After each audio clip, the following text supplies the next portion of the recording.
Welcome, everybody, to the American Space Museum. I'm Marquette, and we're so glad you're with us to stay curious today with astronaut Charlie Walker. Hi, Charlie. Hello, Mark. Nice to be here again. Well, great to be here. You were here about a year ago and did a Stay Curious episode, and we really enjoyed that. And that was back in February 22nd, 2003. Today's February 5th, 2024. Go back and check that wonderful interview with Charlie out there. He's going to talk about his three missions. We're going to talk about something different today, more about the Association of Space Explorers that you are a member of in great esteem, great standing, I think, in there, and talk a little bit about the National Space Society that you've been involved with. But Charlie, great to have you here. Tell everybody why you're here on the Space Coast. Well, today I'm here again down at the visitor complex at Kennedy Space Center, conducting my little gig as part of Astronaut Encounter, the astronaut on duty for the day in front of the public, stand-up presentations, slides and videos on stage, as well as autographs and photographs for folks, and a lot of questions that I would then honestly answer. So that's the arrangement. I'm here doing it for 3 days.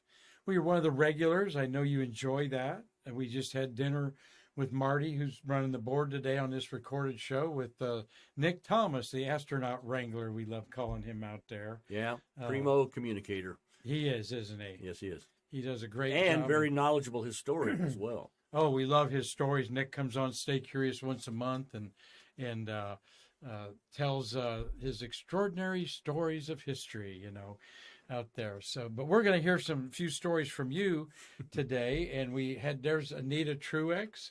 We loved it when you kind of just crashed our museum while we were having the floors done in here. And you can tell with my sweatshirt, I was probably there helping with the floors. That's right.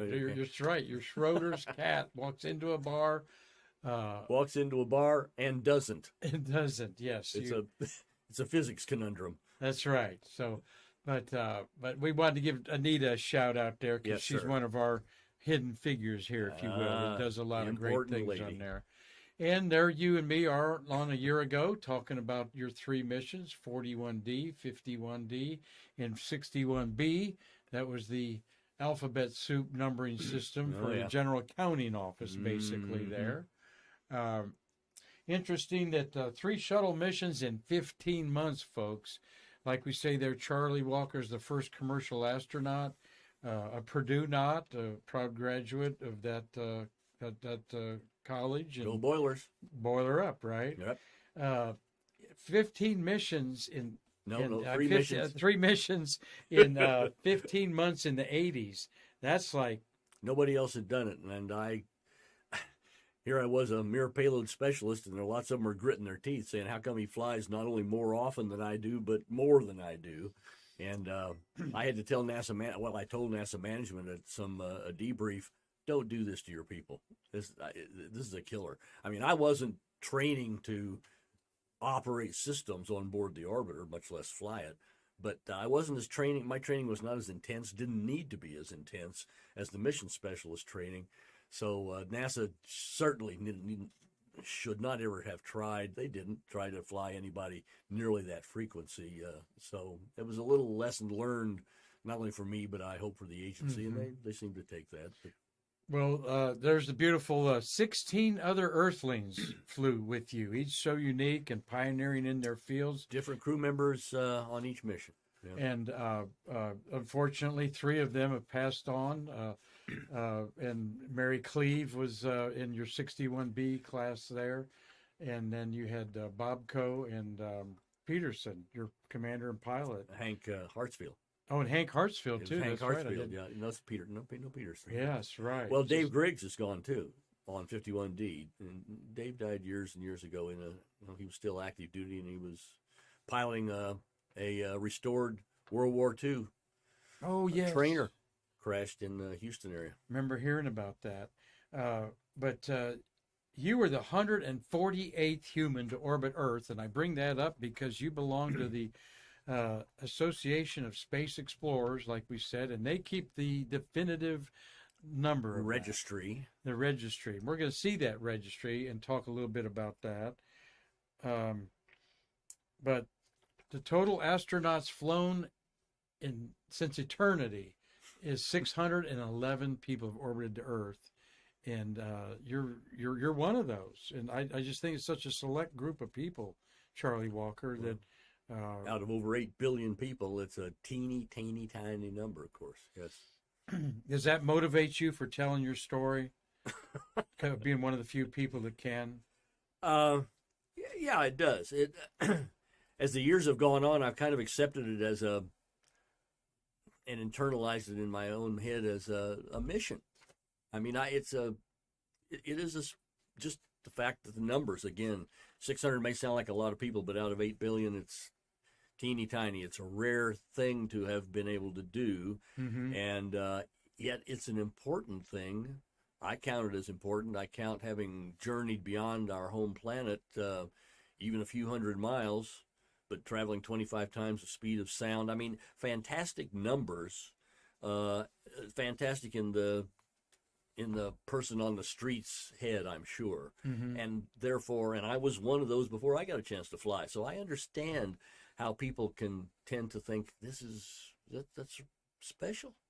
And yes. I think it is worth relating to people just what it was about from a human standpoint, because I think it's a positive thing to do from an individual standpoint, from a personality and human growth standpoint.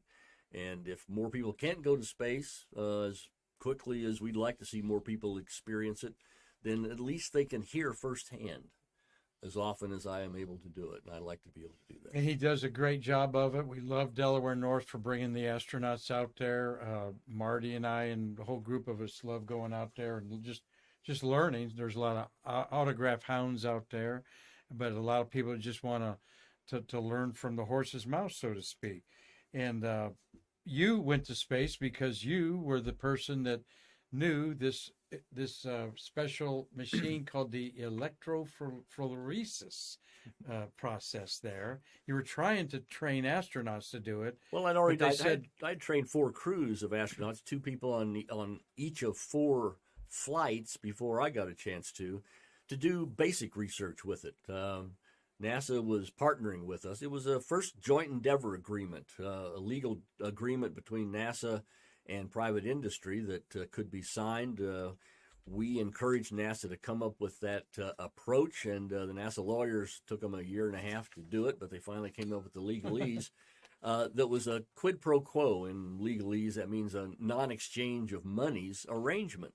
We, the company, McDonnell Douglas, would spend the millions of dollars necessary to do the analytical, the design, and the construction of this equipment that you see behind me over my left shoulder in that picture, to process medical-grade materials without gravity out there in weightlessness, to purify it for not only research purposes, but maybe for pharmaceuticals, pure enough to be used for medical materials. And NASA wanted to do the research into seeing how those technologies to purify materials without weightlessness would work. They were more interested in the pure research aspects of it. We were interested in the practical aspects, but the arrangement was they can go do their research for a third of the time that we're up there. If they'd let us go and launch us without any direct exchange of monies, we wouldn't pay for it. They'd get a use of the equipment for a third of the time that we were up there doing our research for the other 2/3 of the time. First time that arrangement had been made, other companies signed up after we did. The arrangement didn't go on too much longer because it was the Challenger accident that ended that kind of access to space onboard space shuttles. But further commercial arrangements came on in the years and decades after, and today CASIS and the U.S. ISS National Laboratory is doing virtually the same kind of arrangement as the office for NASA, so to speak, to make those kinds of arrangements for space flight, research and development, science, technology, onboard space station today. So that kind of, we broke the ice. So 35 years later, this was the template now we're doing all kinds of. I think it was the proof of principle, and yes, and in terms of the legal regime, NASA did it successfully, and so they knew they could do it. Follow on in the current environment with the current vehicles and access to space. Well, your his 3 flights in the 80s, you had it not been for the Challenger, you may have flown more. You think? I was scheduled to fly again as I was a backup in training for the second individual, Robert Wood, who was my backup on my final flight. He was going to fly. I was going to be his backup in the summer of 86, sorry. And then I would have flown in a later mission he was going to do the first flight of the production equipment, a scale up from what I worked with in the middeck of the orbiter, a system that would have been orbited out in the cargo bay and would have been operated remotely from inside the crew compartment as a demonstration of a full up production system. Wow. That then would have flown on as often as we could fly that system with the space shuttle to produce quantities, large quantities, literally gallons of pure pharmaceutical grade materials to do the Food and Drug Administration testing toward the first product that our partner Johnson & Johnson had in mind at the time.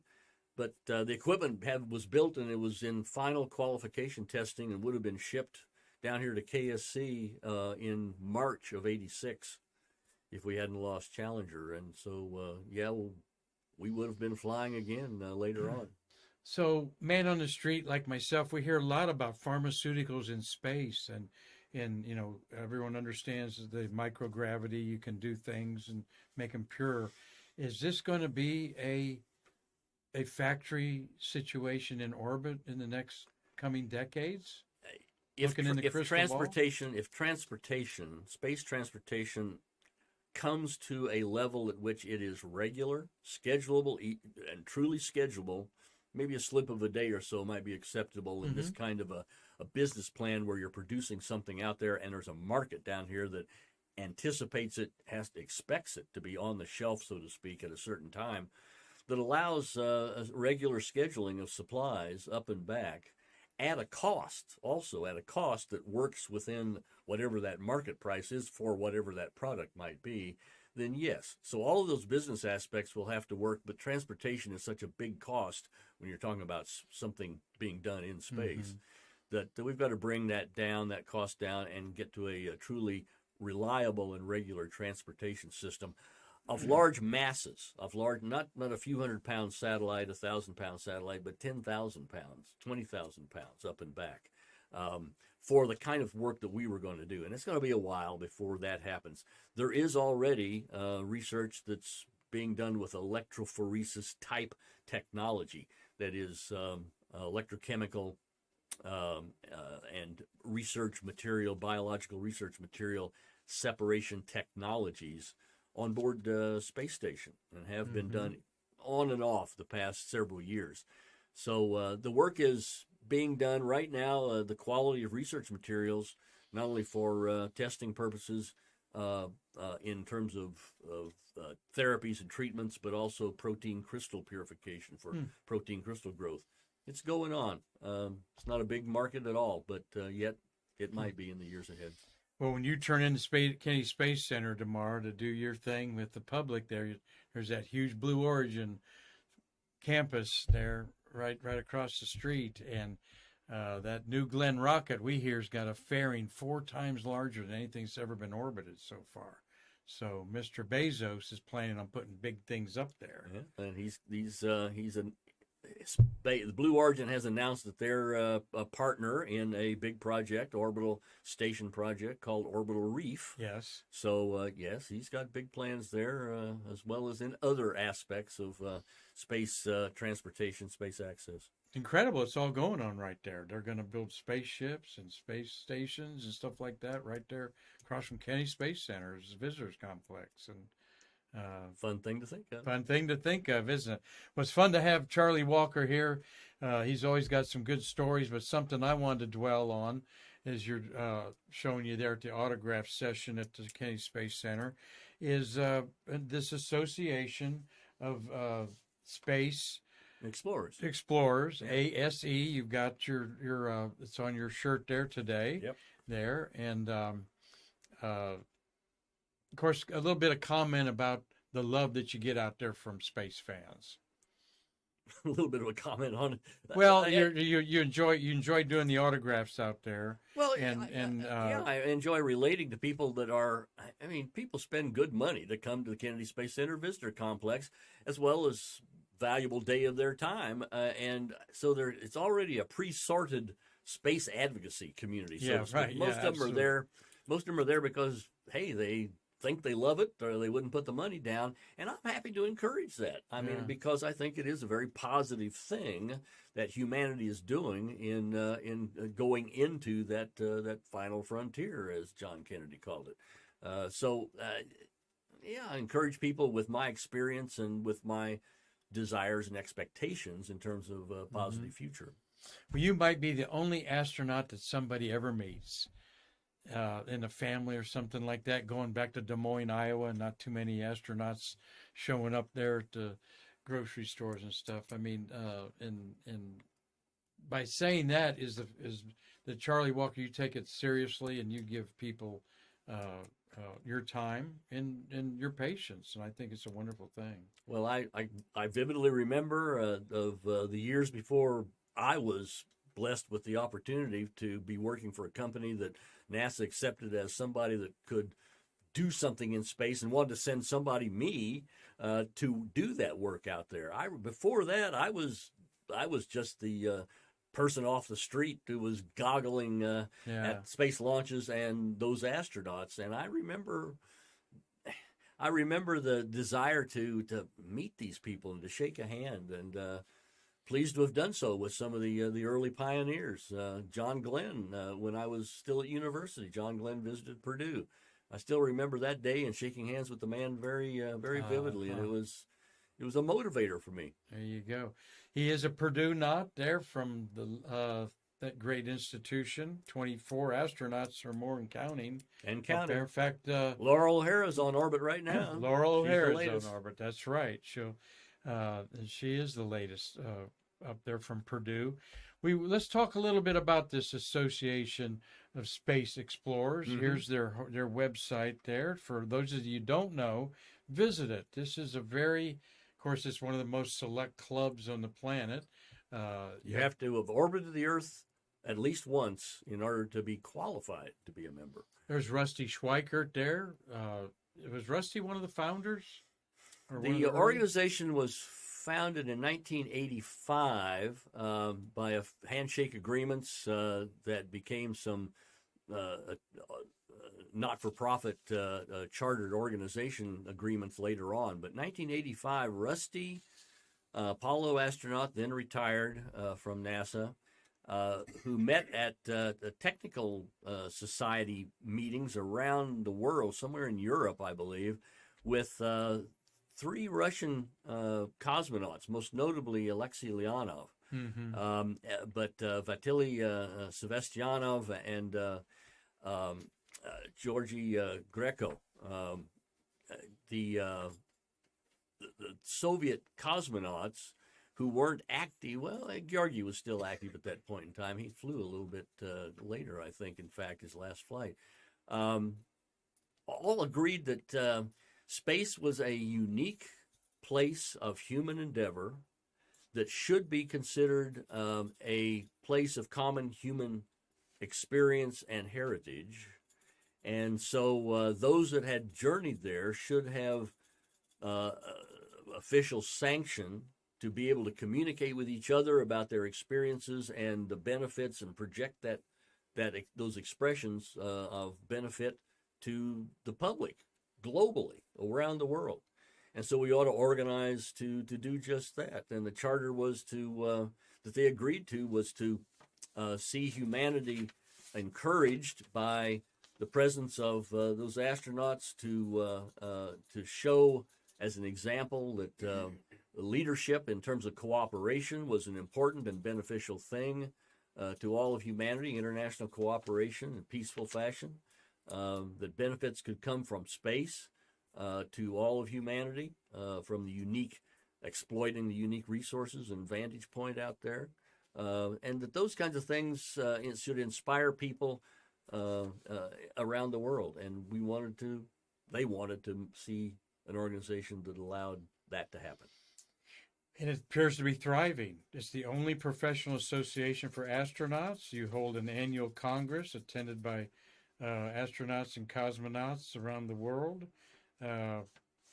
Any Chinese? 38 countries. The individuals from 38 countries that have flown to space are members of the organization. That was one of your big. Tell me where that one was at. I think we were meeting in Houston, Texas then, and I think you heard the word. You uttered the national name China. Yes. China is participating. The Chinese taikonauts joined the organization. Gosh, it's been 10, 11, 12 years ago. And in fact, China hosted one of the annual meetings in China in 2014. So, yes. Well, I find that's just fascinating, that what stories must be told among, what is there 80 of you there? So there's a lot Something of you like that, in there. And they're like all your friends. It's like a class reunion of a high school of all classes, though.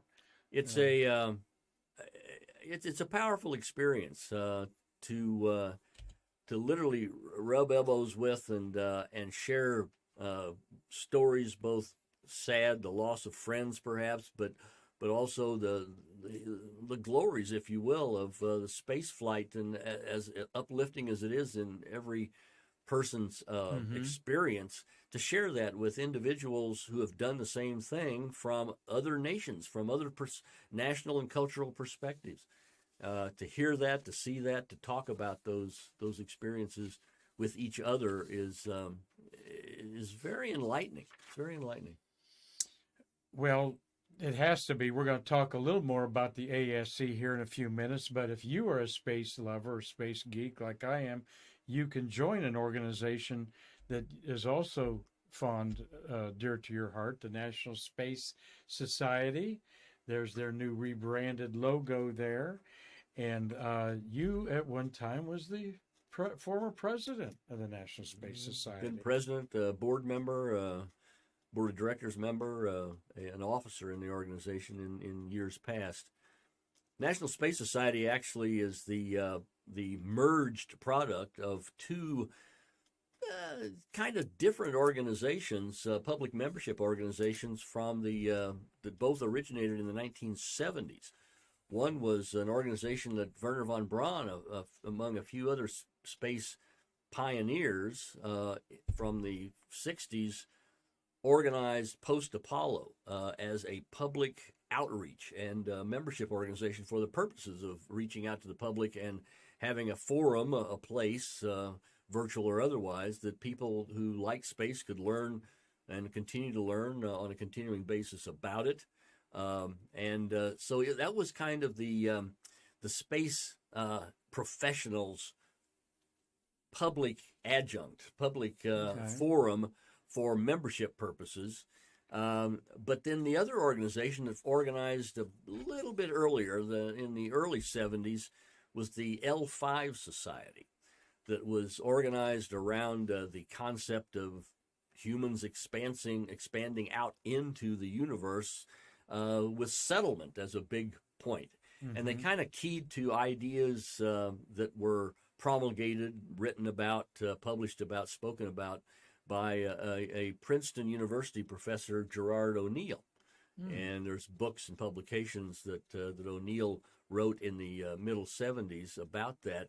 And there'll be terms that were used for space colonies, as building literally infrastructure that could be inhabited out in deep space built with space based materials, lunar materials, regolith, metals, and compounds from comets and asteroids. Big idea, very big idea. But something that lots of young people, and I glommed onto it when I was in my 20s, in the early 70s, and became a member of both organizations, thinking I can put my arms around both these sentiments about space exploration. The kind of a big adult future prospect, von Braun and other NASA officials' idea of like space exploration and utilization, as well as this, hey, let's move out there. That's the L5 Society's idea. And both organizations had financial difficulties and were competing with each other for public membership subscriptions, and merged. They found all the good reasons to merge in the middle 1980s. And I was I think the second president of the merged organization in the late 80s. Volunteer job. I was still employed at the time, but the company allowed me to do this on my time, as well as a little bit of company time, to be a volunteer leader there. Well, the National Space Society has partnered with the American Space Museum. We're going to do a celebration of the area code 321, and the godfather of that, Ozzy Osbourne, have a 321 day on March 21st here in the city. So we've made some good friends there, new to me, but you've been experienced with them before. And today we're talking about space settlements on the South Pole of the moon, just like you guys were talking about in the 70s.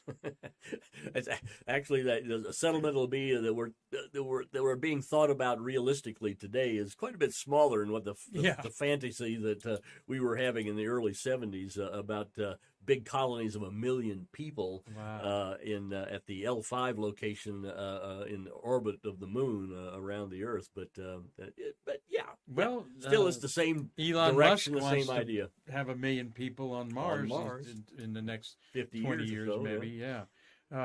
But what's happened in space history this month, particularly this day as we're recording this on February 5th, 2024, is the third landing on the moon by these astronauts there, Stu Roosa, Alan Shepard, and Ed Mitchell, basically rookies, except for 15 minutes of fame as America's first suborbital astronaut, Alan Shepard. I throw these in here just to get your impression of this was a camp out on the moon, okay, a 2-day camp out, actually a 24-hour camp out on the moon. There's the lunar module, number 7. Marty's on the board there. He was electrical engineer on that. And boy, that landing dug in there at a big angle in there. When you look back and think about the Apollo program, what strikes you at first about it, Charlie?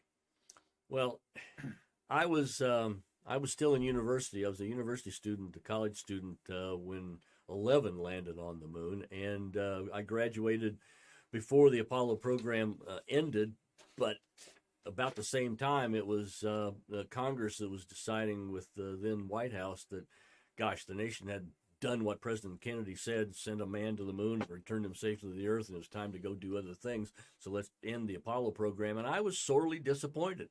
I went to university fully expecting that I was going to be a part of an expanding human exploration and exploitation of space future in which civilization moved off this planet. And we would be exploring Mars in the 80s with boot prints on the soil of Mars, and settlements starting on the moon. And so I was disappointed by the time 14 and 15 came around and the announcement had been made that, well, the Apollo program will be ended after landing 17. So I was highly energized. I skipped school. I skipped classes to go see the television, such as it was at the time, of these Apollo missions, the landing missions. Mm-hmm. It was energizing. It was enthusing. But at the same time, I was growing frustrated at hearing that the leaders of this country were deciding it was not worth continuing. And that's basically when I decided, well, screw them. I'm going to continue with this. I'm going to find a way with whatever space program continues to be a part of it. I think it's important. It's going to be important to not only be a part of, but to expand in a way that really humanity should be moving into space, not just dribbling our resources into a little bit of this and that to do out there, but to really be bodacious about it. So it was thrilling. It was thrilling for a young 20-something year old to to be seeing, again, with television and radio such as it was at the time, communicating what it was able to, of adventure on a frontier, on the farthest frontier that humanity had yet strived for, and to see that as close as we could at the time was something I just kept wanting to tap into and eventually be a part of. And you were. It's amazing ambition. Did you think you'd do what you did, or did you think you'd be? What I thought at the time was that these guys, and sadly they were all still guys at the time, no gals in the flight program at that point in time yet. But these guys they had experience as military test pilots, the ones that were pilots.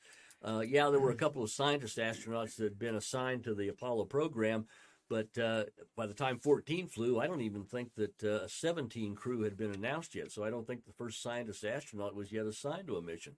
So a little bit disappointing to see NASA not yet flying scientist, engineer astronauts, but still the test pilot cadre were leading the charge. And I thought, I'm not going to spend my time flying and learning to be the best pilot, just hoping that I can be selected to be somebody to go that way. I'm going to be happy with designing spaceships and launch vehicles and maybe seeing and helping operate them from the ground in the future. But I'll be happy to be a part of it from the ground in that standpoint.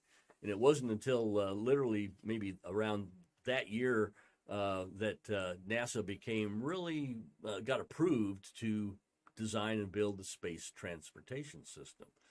When, as an aspect of the STS, the Space Transportation System, that, as I said, NASA was just then approved to go after, NASA was saying, well, we'll have professional astronauts fly it to space, but there will be engineers and scientists going along to do real work out there. And kind of a light bulb went off over my head, cartoonish. Oh, here's an idea. Now maybe I can do this, to be an engineer that's good enough at whatever somebody thinks is worth going to space for, to be the one to go to space to do it. Yeah, it was 1972 during the Nixon administration when Congress approved the $5.5 billion then to start the shuttle program, and our museum's filled with some of those artifacts that Congress saw of the concept of it. That actual big model in there was part of that, Charlie, we have here. Today we're looking at this situation here in Chris Calley's piece of artwork here, the Artemis program. I got an Artemis shirt on today. The whole thing's been pushed back a couple years again. A year or so, yeah. In there. What is your take on the Artemis program and what's going on with it? Well, I want to summarize by saying I'm hopeful. I'm hopeful that the energy and the monies that have been put into it, and of course the sometimes halfway measures that were stalled and then restarted again to get us to the SLS that we have today and the Artemis program that we have today. And here I'm referring to things like everything from George Herbert Walker Bush's 1989 promulgation of the Space Exploration Initiative that didn't go anywhere because Congress wouldn't fund it, to the efforts after Columbia was lost to back to the moon and beyond that again didn't go anywhere. That were this time that we are in fact flying hardware, so that's that's highly motivating and positive. I hope that we and I trust and I want to believe that we're going to get there successfully without major problems, certainly without any serious problems.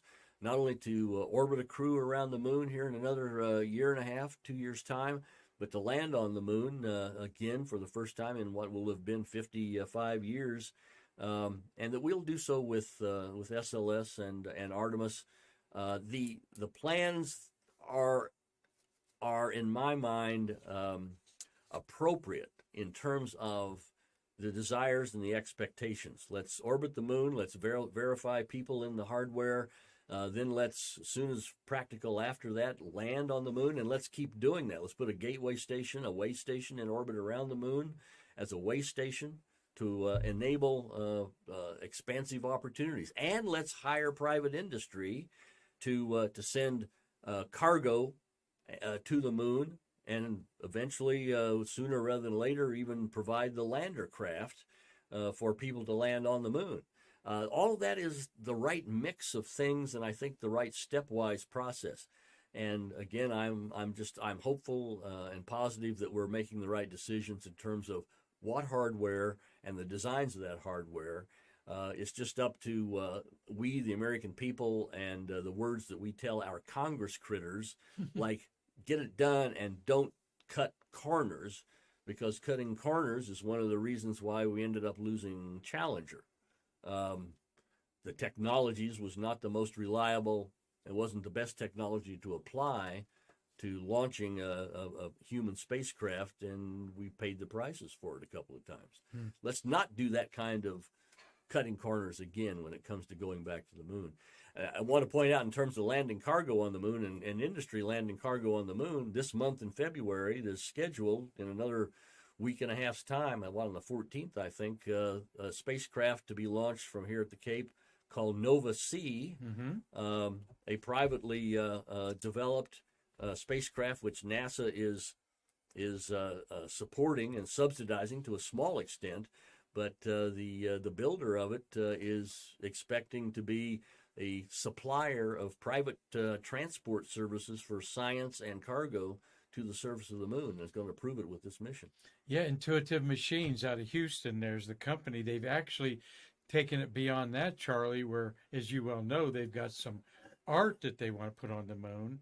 And Nicole Stott's husband, Chris, has got a company that's putting a hard drive on the moon as ride shares on this. So, yeah, we're going to be watching this launch very closely. It's like 1 a.m, Valentine's Day in there.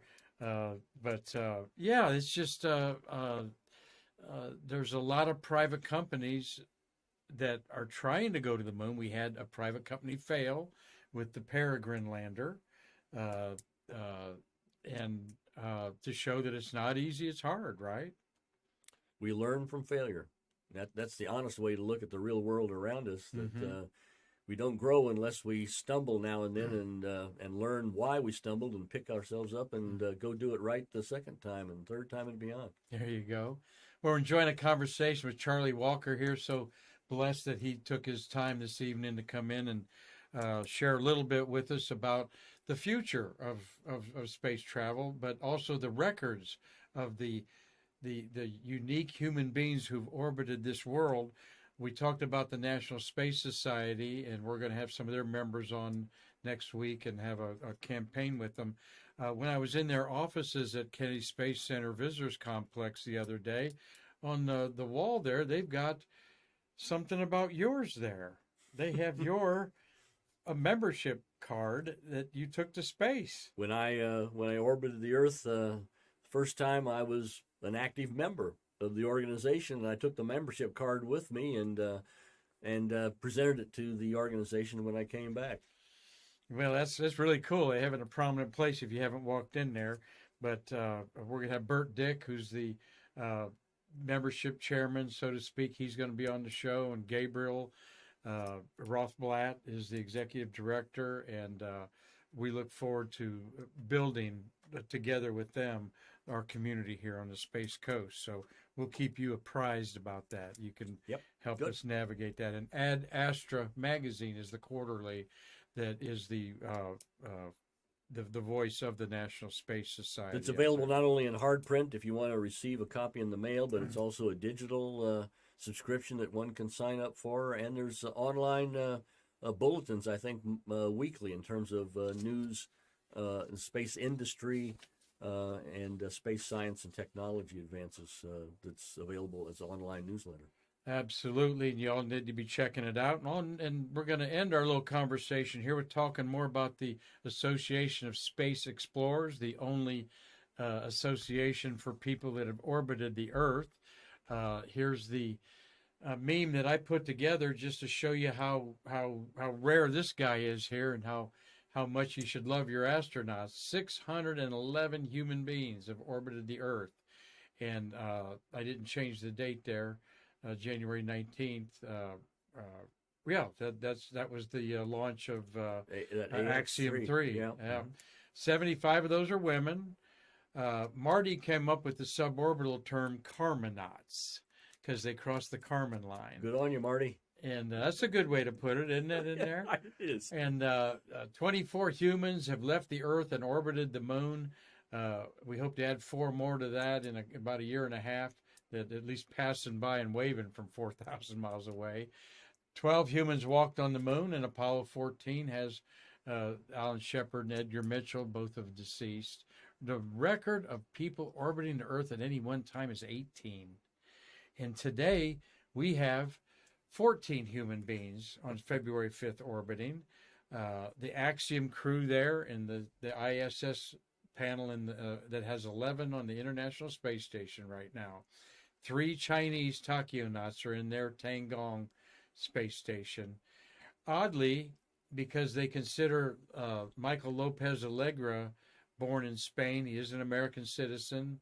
NASA He's got dual astronaut. citizenship, so he's a Spanish citizen too. But there's 2 American women, and Lopez Allegra is the only American male, we could say, orbiting the Earth. That certainly is we haven't had an American male up there, for like 2 months, and then Lopez Allegra gets up there, and that's an interesting stat, I think, when it was all American males for a while. Well, I look and focus on the nationalities, the long list, and that is a long list of nationalities all at one time in orbit around the Earth. This is there is a small group, a community worldwide that has started promoting the International Space Station to receive the Nobel Peace Prize. Oh, really? As a a unique example of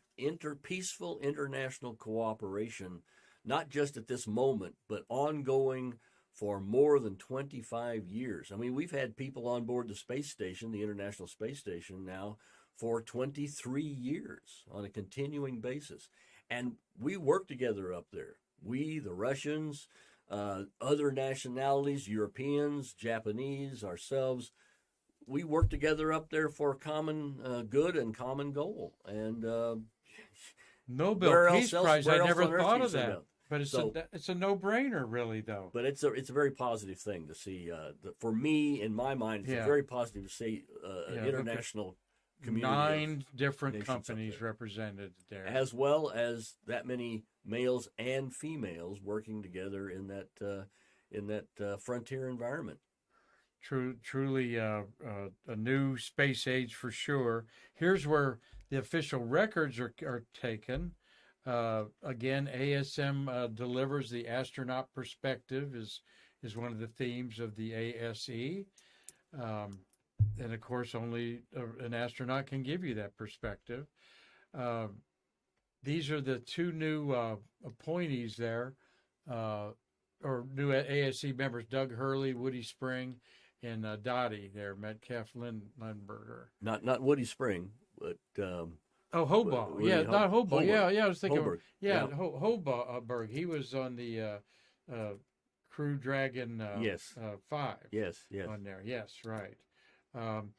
But you, sir, were honored at the 26th Congress there in the middle that was held in Germany, Cologne, Germany, right, as the distinguished member, Charlie Walker. Yeah, I'm very honored to have been identified by. Well, what are these little awards that you all give? The Crystal Helmet, the Leonid medallion, of course. Well, distinguished member is kind of what you would expect it would be, which is somebody that's done a lot with the organization, been an officer in the organization, financial contributions, et cetera, et cetera. It's a not-for-profit organization, but so they rely on contributions. But I also spent plenty of time in helping manage the organization as well as fundraise for it. So got a little medal for that.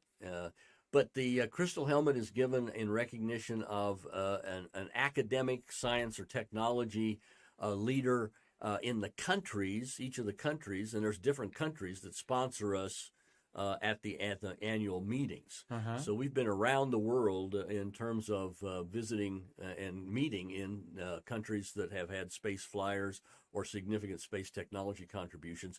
And the Crystal Helmet Award goes to individuals of that nationality, whatever it is, that country, who have also done remarkable and very notable space-related work, science or technology. We give an award to members called the Space Glove, which is and it's a model of a EVA suit, a space suit glove that was architected by a Russian cosmonaut, and it's given to a member who makes the most remarkable and memorable presentation at each of our conferences, because we share information with each other, technical and operational and experiential information. We're very aware here in the United States of the legal restrictions on talking about proprietary or national security information, so we don't relay that kind of information. But stuff like safety information, experiences with problems and how to overcome them in the space environment, leaks, suits, spacecraft, that kind of thing. And presentations can be very interesting. And the most notable, we give an award to one of our members that gives them the best one in that regard, of a spacesuit glove. Where's the conference this year? Well, this past year, just a few months ago, it was in Bursa, Turkey. Oh. Basically in recognition of, and Turkey hosted the organization, but in recognition of Turkey's sincere effort to get involved with human space flight. And as you could just see in the previous slide, Turkey has an astronaut on board space station right now. That's right. The first Turkish citizen to fly to space. So the country kind of led that simultaneously with that individual's training and preparation for this flight by hosting our conference. This year, in 2024, it's going to be in Amsterdam. So in the Netherlands. You got your tickets ready? I've got my reservation in, but I don't have my tickets bought yet. Good. Are you an officer now in the ACE? No. Okay. No, I'm not an officer anymore. I'm a distinguished member and retired. He's on the still a financial donor, though.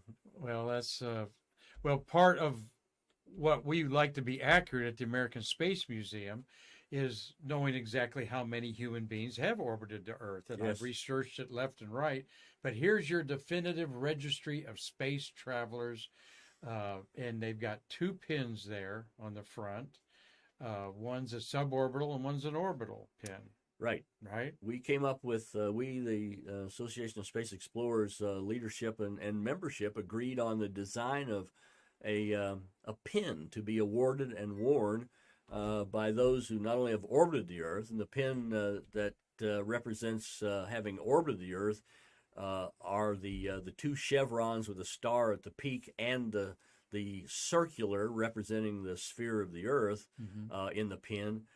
Separately is what you would see there in the kind of the background as just the two chevrons with the star as indicating vectors of flight upward, suborbital, not the circle, didn't orbit the Earth. But we give those pins to the suborbital flyers as well, designating as Marty has now designated them as Karmanauts. That's right. Having been flown to space above the Kármán line, but not yet in orbit, still space travelers in that way. And this registry, I might say, is important not only because, well, we think it's important and we endeavor to keep it accurate and current with all those that have flown and their statistics, but it is, as such, it is recognized by the United Nations as the official registry of who has flown to space above the Kármán line and or into orbit. And it's recognized by the International Astronautical Federation, which from the beginning of the space age was a recognized international organization that moved from registering aeronautical feats to also registering international astronautical feats, and we're recognized by them as being the official registry of people who have flown to space, and by all the space agencies that have launched people or sponsored people to go to space too. All the space agencies around the world recognize the registry. It was very interesting to look at the pages there. In fact, this is the page that you're on, Charlie. You're right at the top up there, Charlie Walker. I think it's neat that they have the signatures on a lot of them. Some they don't. Not yet. That you We're were working on them all. You were the 148th human to orbit the Earth there. Not sure how they tallied that up on your first flight there. The person closest to the Earth when you launched or something like that got the number. I don't know what the answer to that is either. Yeah, because I meant to bring that. Because we all swore that we got there at the same time. Yeah, you all got up there at the same time, floating around, changing positions there. But this is the ultimate source there. And on the next, this is the last entry for there's 681 total space flyers, counting the suborbital people. Mm-hmm. But there you've got Marcus Vent and Alpern, that's the Turkish gentleman, I believe, is 6'10" and 6'11" up there as the two rookies up there. So, and there you see the two lines you were talking about, the circle. Two columns, at the top, the symbols, the pin. That's logo. That's the definitive answer there of how many people have been in, and like you said, that's interesting that they definitely the United Nations and everybody acknowledges that. So there's another one of there's 30th Planetary Congress in there. Toulouse, France. Oh, is that where that was at? Yeah. So that's a Ariane rocket in the back 5 back there. Yeah. Wow, that looks pretty cool there. On there, and quite a few people show up there every year. Like France is a great place to go to, and Toulouse is a great place, and it's a fantastic group to be a part of. So yeah, it's always a very lively attendance. Is it a week-long affair or 5 days? It's 5 days. Yeah. It's 5 days, and I want to make sure that it's mentioned that in addition to us talking to ourselves about our experiences up there. Informing each other of progress in our programs and our personal experiences and problems, and working to resolve problems that with solutions that will benefit all of us.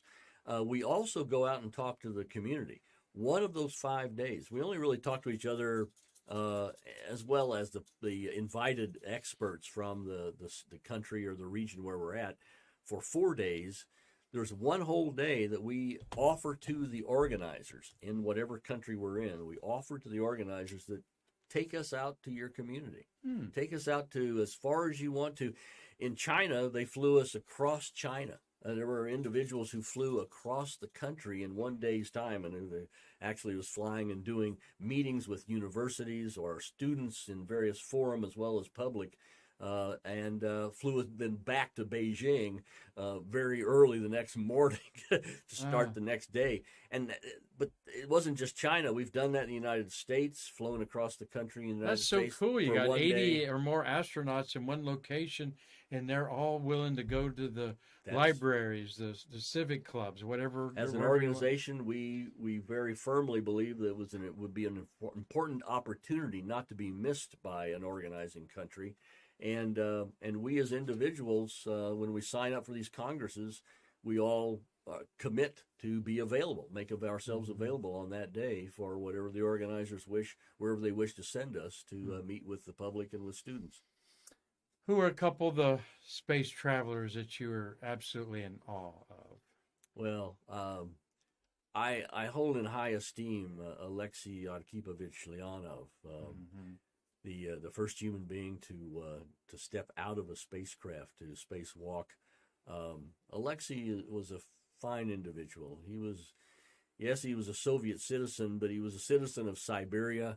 He came to the cosmonaut corps from a few years before the Soviet Union had been a peasant family. So he had humble beginnings, and he was an individual that had a worldview, not just a singular political view at all, but he had one of a worldview. I hold in high regard the Mercury astronauts. in this country. Extraordinary individuals, not only talented, certainly determined and devoted American citizen and adventurers on their own, but the early pioneers in the space age selected to fly for their skill and demonstrating that in the 60s to a person really stand out in my mind as people to be honored. I tell public audiences that there are a few still, 3 moonwalkers alive today? 4 today. Yeah, Charlie Duke, Schmidt, Buzz Aldrin, Buzz, and Dave Scott. If you get a chance to meet these gentlemen, certainly if you ever get a chance to listen to them or even certainly shake their hand, by all means do that, because it's not going to be too many more years before there are no more of the original moonwalkers. No longer are those original people that set foot on another world for the first time will be around. And you, whoever you are that might have had the opportunity, will remember them, and your children and your family and generations ahead will remember them as the Christopher Columbuses, the Vasco da Gamas, the explorers of the age of global discovery here on Earth. They will have been those pioneers of the space age. They're figures that'll be historic. Their names will go down for hundreds and thousands of years. And if your family can say, my relatives met them and shook hands with them, that's a very special thing, and we ought to recognize that before the opportunity's gone.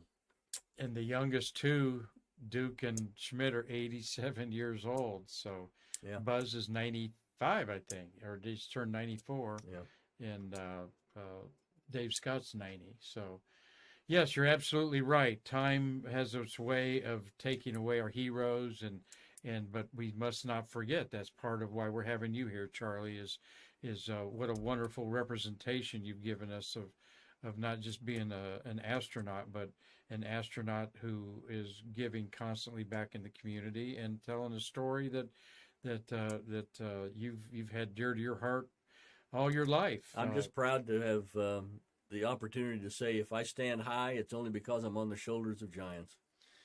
Well, we certainly appreciate you being here as a giant in our eyes to take their time do this. Marty, have you got any question over there? We don't have anybody commenting because this is a recorded show we're doing while you're here in town. But Marty, you have anything to talk to our new good friend here, Charlie Walker? No, I don't. Okay, good. Well, Marty, of course, involved with the Apollo moon landings and so forth, and he again is what we call national treasures. Yes. I'm not a space worker, but I think our national treasures are our space workers. Well, I tend to be. I hated history when I was in school, when I was learning as a student, but I love history today. I think all of us should look to the past to learn from it in order to make bigger steps forward. And my thoughts go back, as I just said. Think of the space explorers of the past few decades as being the legendary figures of history in the space age. But also, I think we should remember and recognize, which we don't, in terms of Christopher Columbus's 3 ships that came to this. Who knows the names of his crew?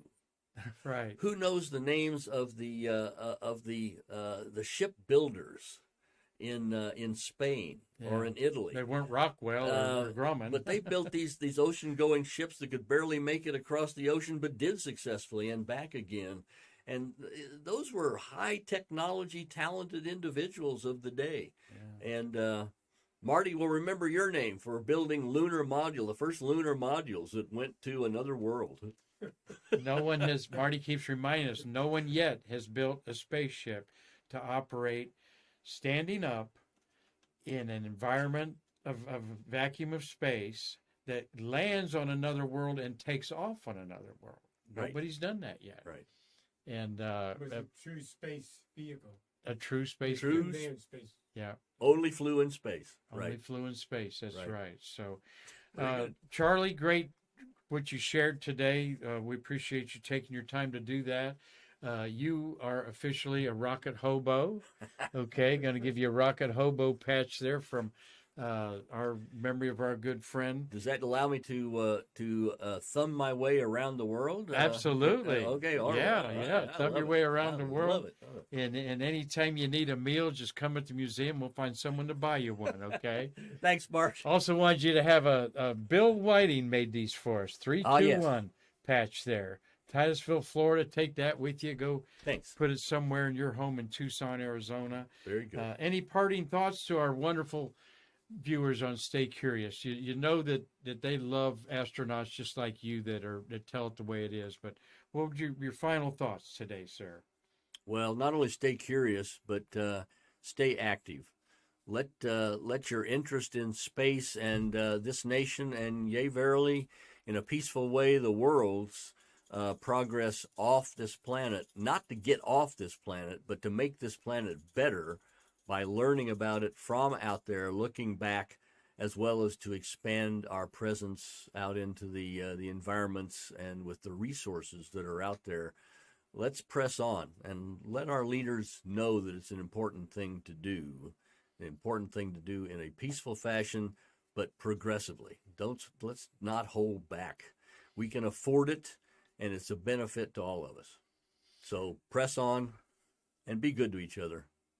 Well said. Well said. Thank you for enlightening us today. Thanks, and Mark. appreciate your friendship.